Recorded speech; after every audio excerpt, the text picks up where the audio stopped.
Hey there, everybody. We are here in Portland, Oregon for the first annual Made Bike Show. It's a collection of awesome custom frame builders and amazing accessories. In this video, I'm going to highlight some of my favorite bikes from the show. So let's go check it out. So this is a trail forward mini bike, Mini Velo, which are seeming to have a moment at the show. So glad to contribute. It's based around the new SRAM transmission. This is custom black box 9-speed transmission that we rigged up specifically for this this build. Classic triple triangle, so the 20-inch 2.2 and the floating triple triangle keep it like kind of nice and supple in the rear. I went the complete opposite of longer, slacker, lower. Taller, shorter, steeper, basically. So it's supple yet interesting. There's about 200 millimeters of hand knurled spacers on the front to get that nice stack. We got some nice fillet braze details, raw fillets for the kids because that's the trend right now. You got to show off your craftsmanship. Brazed loonies on the fork crown. That's kind of a nod to like traditional like BMX, the tiny wheel crew. Other than that, it's just like a really fun, it's like versatile trail bike, city bike. Might put a cycle truck fork on it after this, you know. Kind of hits all the points. Just a really fun bike because that's what it's about. We have a bunch of new stuff. So right here is our new PLA. It's the same geometry that everybody knows and loves, but now it has through axles, has a nice new paint color. So those should be here next month. We also have our Rando frame set, and that's going to be here next month as well. Very lightweight, steel frame road bike. I don't know if road biking is back, but it's definitely coming back up. Yeah. So this is our new aluminum frame. And it's kind of, I don't like to say it's a gravel because it's kind of like a kind of cheesy catch-all, but that's basically what it is. All road, 700C wheels, clearance for 45s with fenders. This is a prototype, but that's what it's going to be. Yeah. It has a steel frame or a steel fork, but you can put a carbon fork on it as well. Do you think aluminum's going to make a comeback? Definitely. Yeah. Not just because we're trying to sell it, but definitely. I think it's a fun material that I feel like in our niche is not super well established. Or what are some of the advantages of having an aluminum frame? Well, off the bat, it's lighter. Okay. I think it's more affordable as well, so people can get into these kind of bikes at a better price point. We've got a micro batch of the Alumilith, about 10 frames. And then this is the Alu Max, that's the working title, kind of play on the Air Max. And all the aesthetic is all kind of drawn from Back to the Future Part 2. Nice. So I like the red and gray, kind of like Marty's self-drying jacket. Yeah. So I love the mid-'80s interpretation of what the future would look like. And so that's the future to us. So yeah, this bike, we did 30 of them. They'll be available in about, hopefully, 1 to 2 months. I wanted to make something like the Open Up or like the Envy Mog, but not have it be landfill, and like I wanted something that you could buy, if you wanted to buy a gravel bike, still have it be light and fast, right, and have no carbon on it, so that you could keep it for 10 years, 15 years. We're kind of rediscovering it as an alternative to carbon fiber because it is quite a bit lighter than steel. Okay. These frames weigh nearly a pound less than a lot of other steel bikes, and so you're able to shave off a lot of weight and have it feel really light and lively like a carbon bike would. Okay. And you're able to put a nice flexible steel fork on it. Of course, steel is the best material for forks because it's not braced. You're able to utilize all of the deflection that you're getting off the fork. Yeah, so this is my first show bike, and I wanted to kind of base it on my history as a cyclist. I started off as a fixed gear rider, commuter, and messenger back in New York. So I was kind of taking that basic frame and kind of updating it to fit my riding style today in Colorado, which is more off-road and single track mountain bike kind of style. So we have clearance for much wider tires than on a regular track bike. We got 42 mils on here, Ultra Dynamicos. Also running road cranks, so we have like a narrow bottom bracket here. 40 tooth chainring, 17 tooth cog in the back. Made a little bar stem, some wide bars to mimic the mountain bike bars I'm using today. Fully integrated too. It's fully integrated, yes. These are actually a lot of fun. This is my first bar stem, and I think they came out pretty well. And then the whole bike itself I modeled in a CADing program. So I had 3D imagery of everything that was going on, so I can kind of see how everything was going to kind of lay out and play out at the end of it all. So, and that was very helpful with the rear triangle specifically, and the like cluster here at the bottom bracket, because there's not a lot of space, and I was trying to fit these wide tires in, and the narrow spindle on these cranks. And then I ended up designing and getting my own yoke here 3D printed. So it has clearance for a max of 40 teeth on the chainring here. The 3D modeling, I was also able to do some more stuff at the rear triangle, and I got my dropouts laser cut by Senpetsen, and I also did some more 3D printing on these nubs here at the ends of my stays, just to make the weld a little nicer and a little easier on myself, so I had to fill in a bunch of gaps there. This is the first lugged wild in existence, and my partner here, Andy, has a thing for old Schwinn Paramounts with the 70s with the chrome Nervex lugs, and we also have the Wayfinder fork. So this is our gravel fork that we designed for 1-1/8 steer tubes, and so we realized, well, holy crap, Chris Bishop just came out with a lug set to do modern gravel geometry and lugs. We've got the fork, like now is the time. And so we built this. Nice. And we chromed the frame, and then we had our buddy Adam at NYF paint it. It's a little dark in here, so you can't really see, but it's like a dark blue, and then it kind of goes to like a wineberry. It's this cool color shift thing, and first lugged wild, and we couldn't be happier with how it came out, and we hope people like it at the show. Hey guys, sorry for the interruption. If you guys are enjoying this video so far, please consider supporting the channel by joining us on Patreon or picking up some merch. Made was super fun to attend and shoot, but a trip like this is definitely not cheap, especially for a smallish YouTube channel like us. Every bit counts. Links below. Let's go back to the video. So I would call this a road bike, very classic build. Definitely what I have come to be known for in my 18 years of building frames. So yeah, this was a bike that I am building for a customer who owns Cascade Bike Studios up in Seattle. So he commissioned a bike and wanted it to be sort of a very mix of retro and new stuff. So there's some carbon, Repente saddle, Envy handlebars, custom Rolf Prima wheels that were polished just for this build. And then yeah, a mix of Axis, SRAM Axis Force stuff, which is just it's just so easy to set up. It's really great. And then a lot of like bits and pieces from Rene Hurst. So Rene Hurst cranks, which have like very wide range of chainring sizes. And then Rene Hurst brakes, which are amazing. They actually feel really, really good with the SRAM levers. This is the first frame I built with the Rene Hurst Kasai tubing, which is a tubing that they're basically getting from Japan to their specs. And it is amazing. It's really, really great to work with. What's the steer tube size? This looks like such a 1 inch. Oh, it's a 1 inch. Yeah. So 1 inch threadless? Yeah. Ah. Yeah. Chris King still makes headsets. Yeah. So they're not on the website. You have to call and be like, do you have any of these in the box in the back? But yeah, I think style and aesthetically, like it on a steel bike, there's no real need to have an 1-1/8 steer tube for stiffness and rigidity. There's a lot more headset choices out there for 1-1/8, but the 1 inch headset on a bike like this is going to ride like a dream. So this is a purpose-built cargo bike for a customer, ex-messenger, former pro road racer turned, bike packer, adventure guy. It's a family bike, meaning they want to go dog packing, long family gravel adventures. The initial request, the customer is 6'2" and his wife is 5'2", that it could fit both of them, which was a bit of a design challenge. So if we pop the dropper, watch your hand here. I actually measured them both. I fit them both initially and kind of worked backwards from there. So based on her standover height, which is like pretty critical, I started from here plus her height with the dropper. And that kind of arrived me at this standover and this kind of sloped, like almost kind of mixy style feel in the back. Right. And then trying to keep the front end low to keep the cargo like sturdy feeling.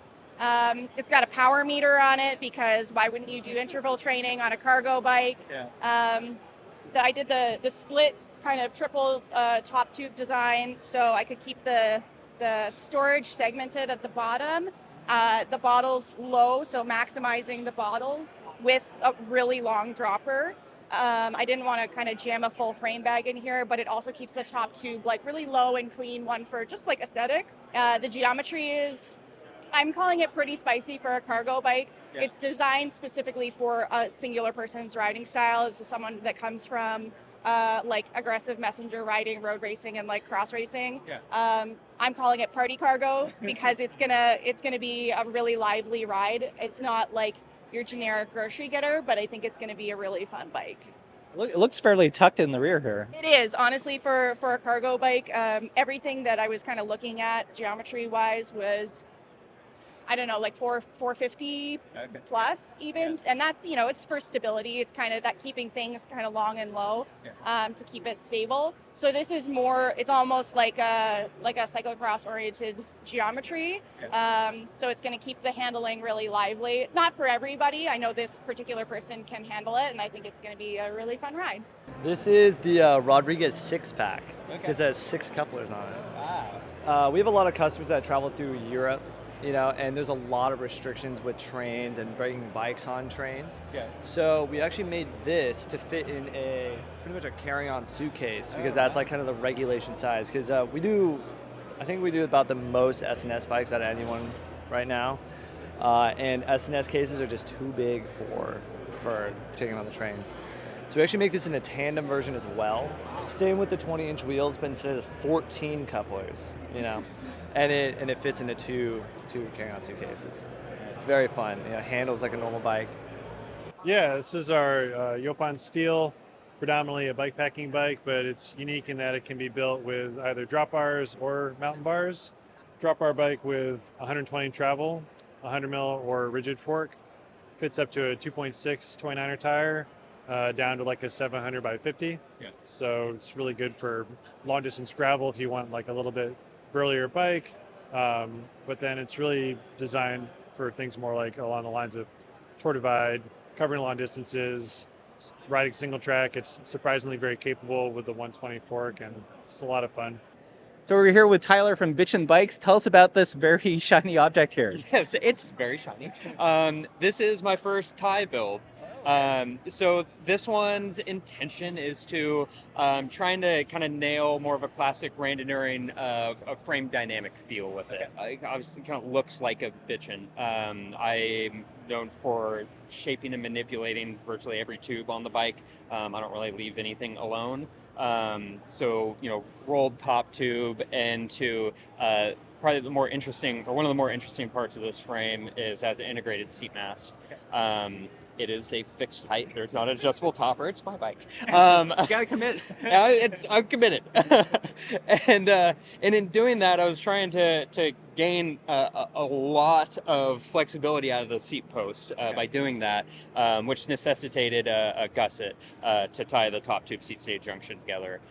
So went through some FEA analysis to figure out that and how to execute it well. I do all the anodizing in-house. So it was fun to do my first frame. I'm used to doing a lot of bars and small stuff. Got a, somewhat eclectic drivetrain situation here. Got a T-type XX derailleur set up with a square taper spindle pawl crank. This little guy up here, which we can get a closer shot up in a minute, but it's a pretty cute little light mount. It's made out of titanium sheet and it weighs 4 grams, which is hilarious. So I got single speed levers on T-type. I've got a head unit in the bag. Cable runs out of here, splits, and we made up our own little switches that plug in right underneath the gum hood. We cut out a little pocket, and it lives right underneath here. Nice. So when you're on the hoods, it's right under your thumb. If you're back behind the hoods, it's just a thumb tip. Kind of fun. Yeah, no big flips. Yeah. Yeah, so this is a bike inspired by the Hope Lotus track bike, but taking that and aesthetics from other modern like super aero bikes, but bringing them to a hand-built Randonneuring bike. There's lots of lug work on the bike, which harkens back to traditional Randonneuring construction. And there's also a carbon seat mast, which I did because I really think it like exemplifies what modern custom frame building means. It's like a bike built specifically for someone, and I think limiting the saddle height adjustment really speaks to that. Why the truss design on the fork and on the rear seat stays? Yeah, so the wide spacing is to get the aero disruption of the blades in line with the rider's legs. And any efficiency gain over the course of a brevet is really going to be welcome. But then the truss fork allowed me to get it really slim from the front while retaining like structural integrity. And I just think it's such a fun design, and it's a little out there, and I wanted to build something that's like distinct and unique. And it was just a fun challenge as a frame builder to put this together. Where are you based again? Namibia, which is right next to South Africa, bottom of Africa. And I live in a tiny little town in the middle of nowhere. So basically, the idea behind this bike was something that I can do gravel rides on, but on really rough, bumpy roads. The tubing diameter flexes your friend. You know, it needs to be soft and flexy in the right places, and but obviously not be a noodle. Then the wheels, 29 mountain bike tires.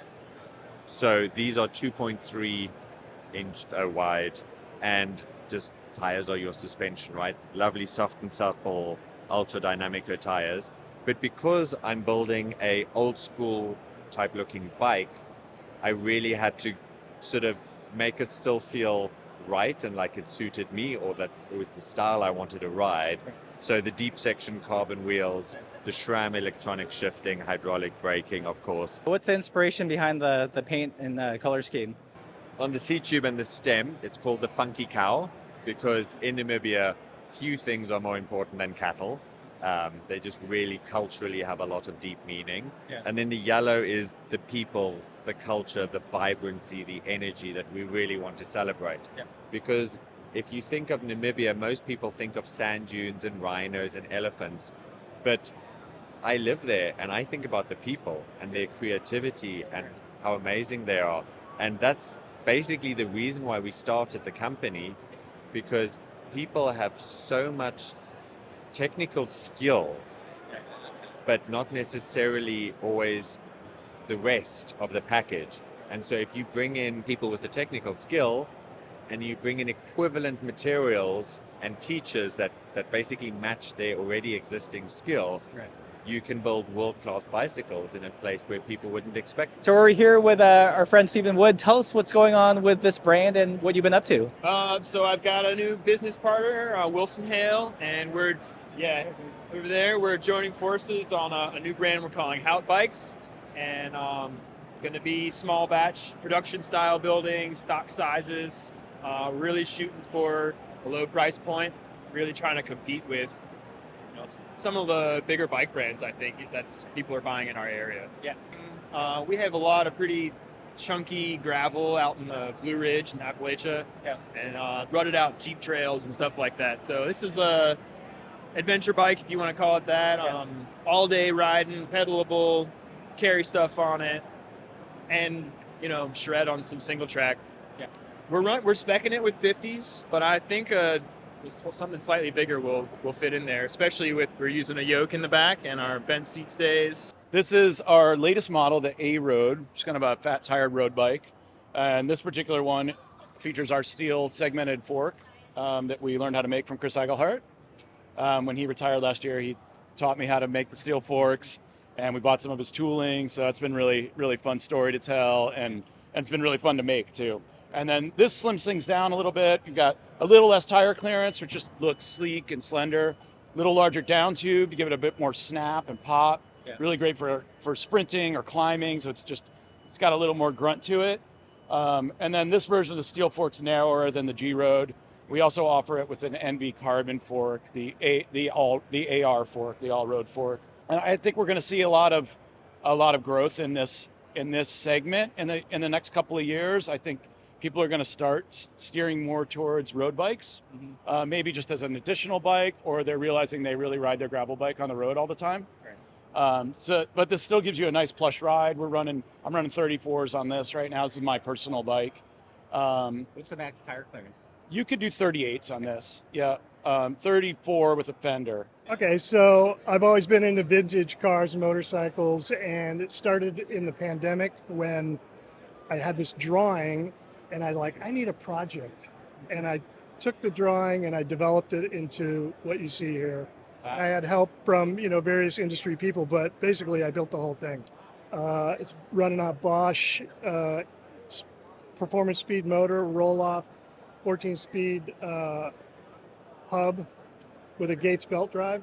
So it has a vintage look, but it's a modern ride, yeah. Did you base the lines off of any pre-existing bike, or is this like an amalgamation of different bikes?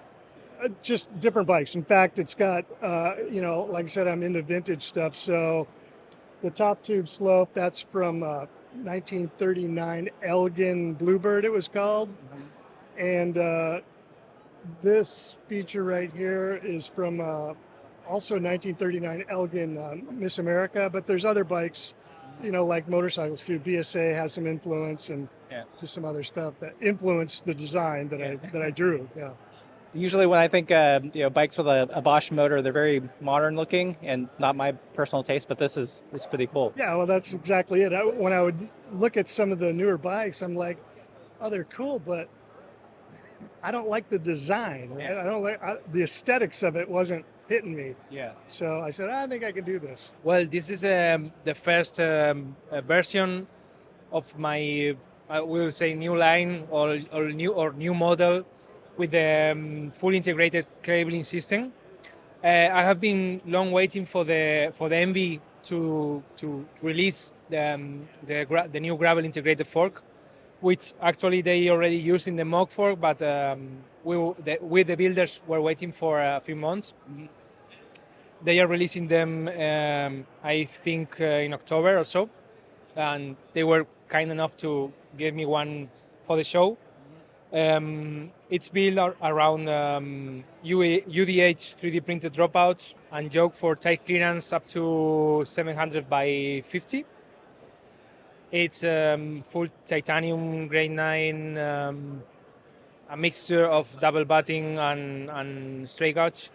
I bought a 3D printer like 2 years ago, and I started making little tooling for the workshop and prototyping to see the actual size of the pieces and stuff. I have been waiting to the industry to redefine the process and because we have issues with the finishing. I didn't like this grainy finishing you usually find in the 3D printed part. That contrasts with the rest of the frame, so you can easily spot the part that is 3D printed. And now I have a supplier that can give me the quality and the finishing I want for the frames. Yeah, this is a new model for us that we're kind of launching here today.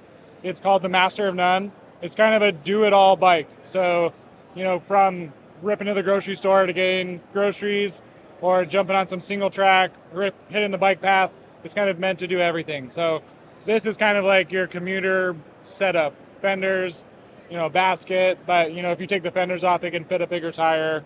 Fort Collins, this is kind of like where I'm from, is like this is kind of the bike everyone rides. And we have single track out our back door, we have lots of gravel, lots of bike paths, so this is kind of meant to do everything. So that's what this bike is.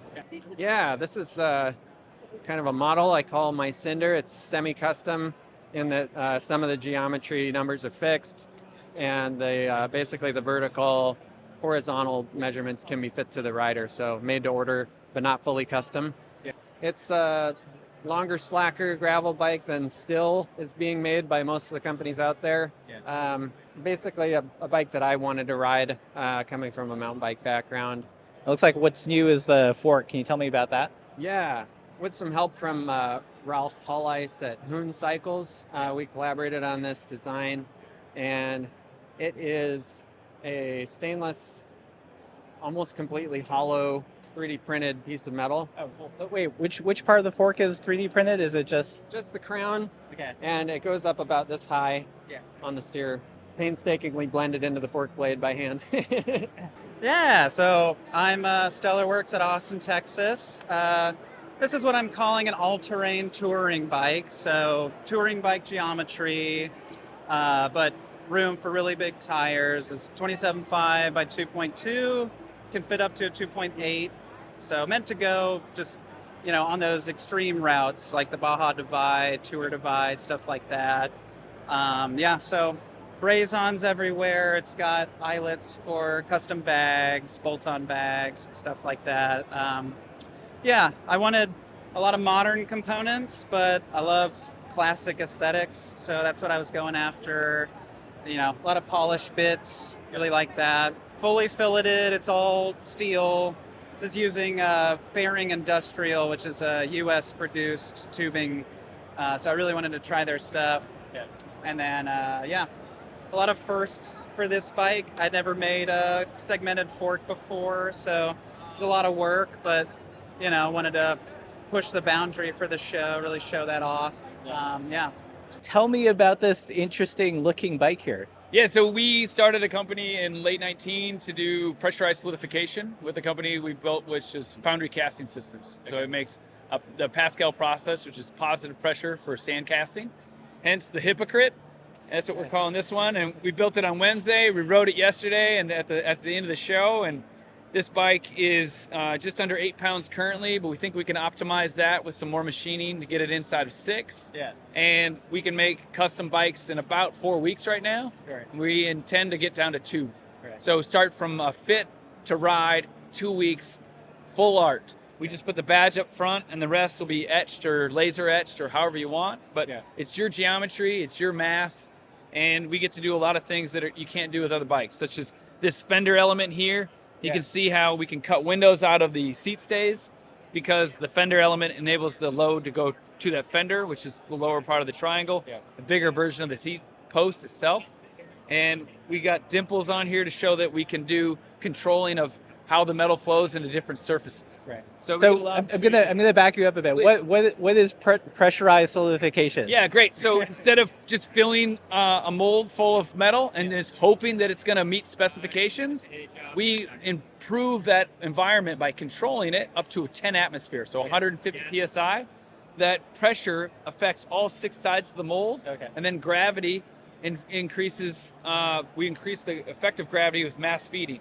So we actually physically shove metal from the risers of the mold back into the part, which is where you want it. Right. And we fill out the part, you get better mechanical properties. So you have more density, which means you have better elongation and better tensile strength. Okay. What's the mold itself made out of? It's 3D printed sand. Oh, wow. So we work with Liberty Pattern. They're out of New Liberty, Iowa. They're an aerospace focused pattern builder, one of the best in the world.